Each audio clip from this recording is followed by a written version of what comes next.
Well, if you need to catch some carp off the top, people out there, this is what you need, and plenty of it. Yes, dog biscuits.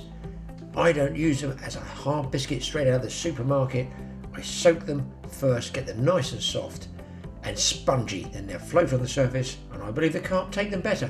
I throw them in bunches about 10 or 12, scatter them around, and if the ducks don't eat them, you hope the carp come up and start taking them.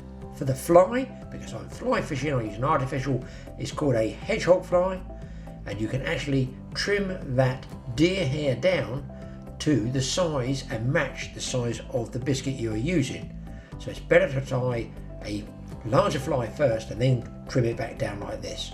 That is a standard fly that will sit on the surface and enable you to see the carp when they take it. Today was, well, look at the sky.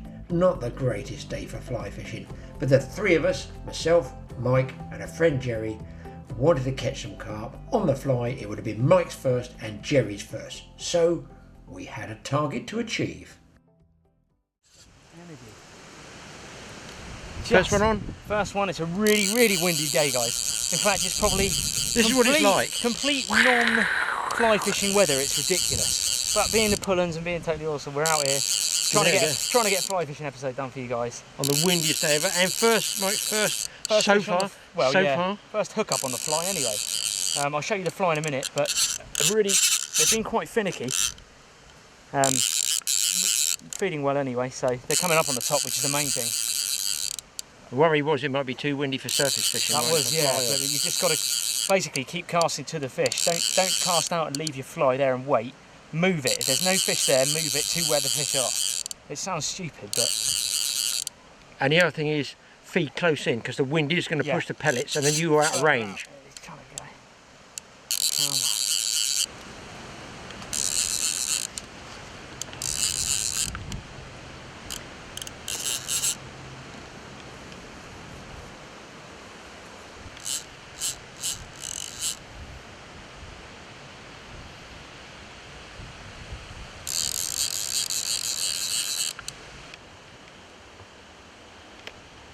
I hate to tell you, Mike, there's some big fish just out in front of you. I know, I can see them. You need two fly rods. There's some real nice double-figured carp out here.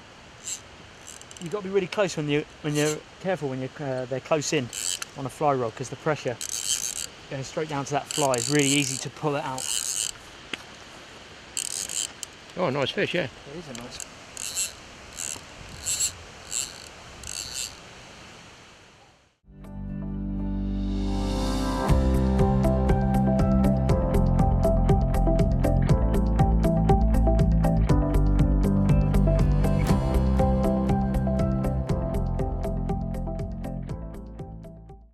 So this is the fly that did the damage. Nicely hooked right in the lip there. It's a nice common carp. And this is a deer hair with basically a little sight indicator, a bit of foam there, white foam, which is really, really handy to see on a ripply day like today. But that's the fly. Very similar to the kind of feed that we're chucking out as well on the surface. And this is what it can get you. And that's actually a pretty pristine common. That's a nice one there. Sevens. Could be close to 7, I'd say. Yeah, six. Well, I said that's £6, but really, really nice. Hard fighting common. Is he on drugs because he's not crashing around? Yeah, what's wrong with this? He's on something. Well, there we go. This is within the first kind of 10 minutes of being here. Gonna get him back. I think there's rain and wind, more wind on the way. We'll get him back. Just there. Without falling in. And that's a really nice fish, actually. And it wasn't long, we got the fish feeding. Yep, Mike was hooked up again on the fly rod. Talk about getting his first carp on the fly. He got his second, his third, his fourth. It just went on and on. But it can get you like that, guys. It's a bit of a bug. Another one bites the dust. Oh, look at that, the fly's come out. It's come out. They're on the feet though, aren't they? You've had a few takes. Yeah, missed a couple, yeah. There we go. Fly's there. And the fish is a mirror. Tell you what, for someone who's not really fly fished for carp before, I'm starting to enjoy this. Well, it's a one-off, isn't it? You First can see time. how they really do pull your string.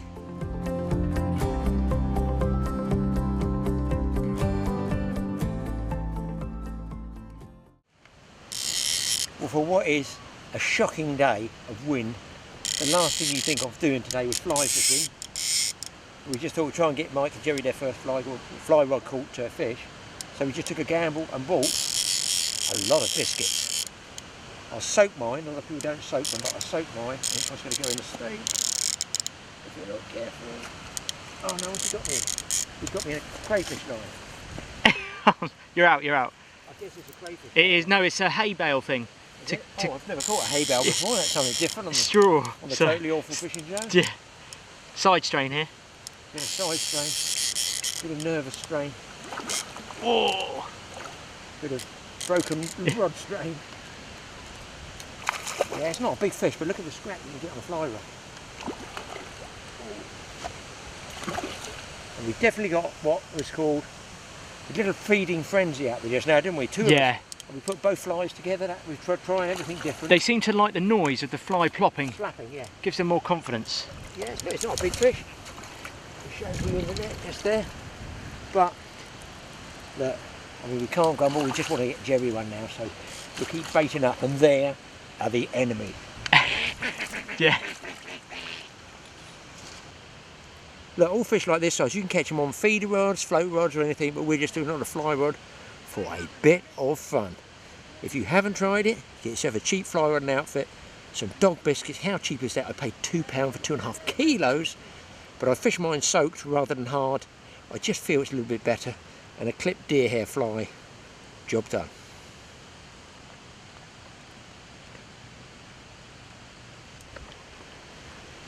So what was the take like, Jerry? Pretty good. Changed the What were you changing? I saw you changing something. hook and bait to a small hook and a little cork caster. Oh, I got you, yes, yeah. So it's the size of those little ones. Yeah. Smashed it. First time, first time.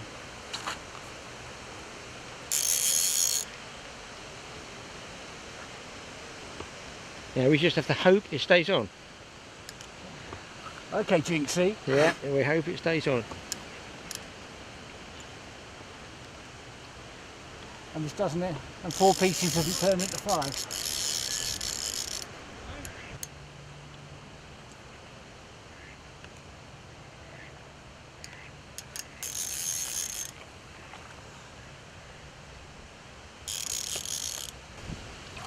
I have a feeling you're going to be experimenting with flies, Jerry, through the winter. I've just got this feeling. You're going to be experimenting with carp flies. Oh, nice colour, goldy colour. Yes, pretty mirror, isn't it? Pretty one, yeah. And this is what, 4-piece rod? At the moment. Get in there. Oh, he's off. He's coming.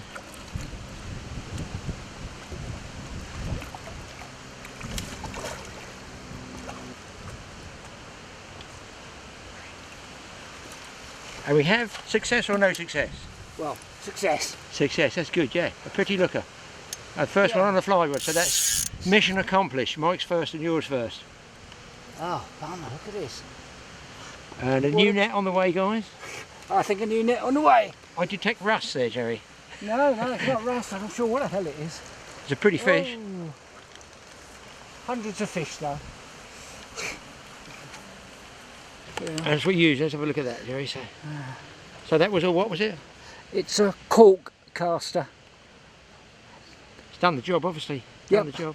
Feeding little koi pond pellets, and there's the bait. Matches the hatch, doesn't it? Absolutely. Always helps. Always helps. I wouldn't really know the difference there, Jerry. No, I don't think I would either. The pellets are a little bit bigger, aren't they? But And they're just regular pond feed pellets, yeah? yeah, Pompey pellets bought at a car boot sale for £1 a bag. I love it. We love that. We love that dirty talk on the Totally Awesome Show. So we do indeed. There you go. Let's have Cheap a look at that fishing. fish. Oh, whoa, whoops. Now that's a nice noise to make on film. There you go. Pretty. Bye bye, little fella. Whoa. Oh, he got me.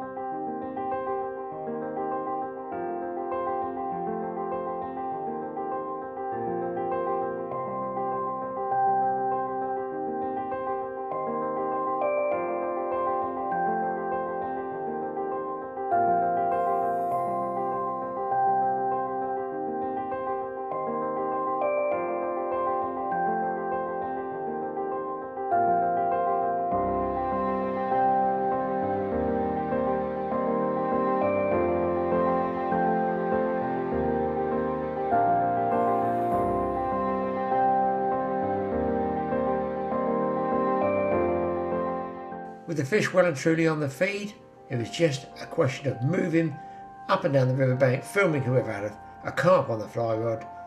And once you get those fish up, it's pretty easy to hook them. You've got to pause, you've got to let them close their mouth around that fly.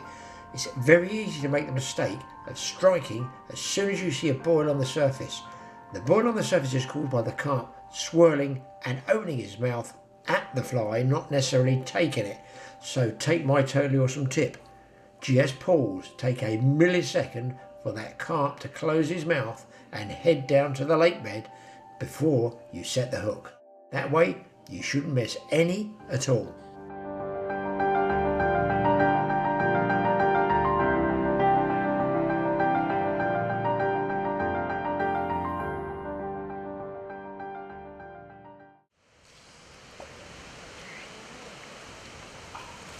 He's in. I suppose it helps if you've got a net which is in one piece. Oh yeah. Whoa.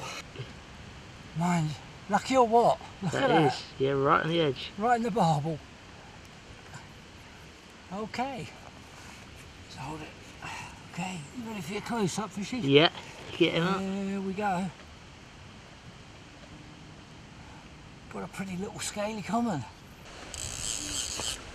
Oh, well guys, we've probably had about 12 or 15 fish between us.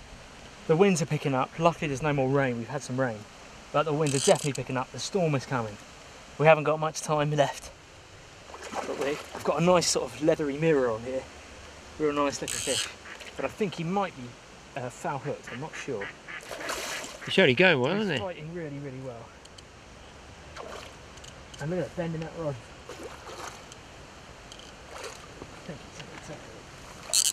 Always wrapped. Get him first go. Got him. Good fish, though. Yeah, lovely That's fish. a nice fat one, isn't it? Yeah, that's a photo fish, I think. Well, that is a pretty nice looking carp, and you can imagine that at 20, 30 pounds being an absolute stonking fish. Quite well proportioned, very powerful. And myself and Jerry have both had our first carp on the fly. We've had a number of carp on the fly, and it's been a really good trip. Really enjoyed it. Certainly puts a bend in the old rod, and if you haven't done it before, I recommend trying it. We'll get this one back and go for that last cast.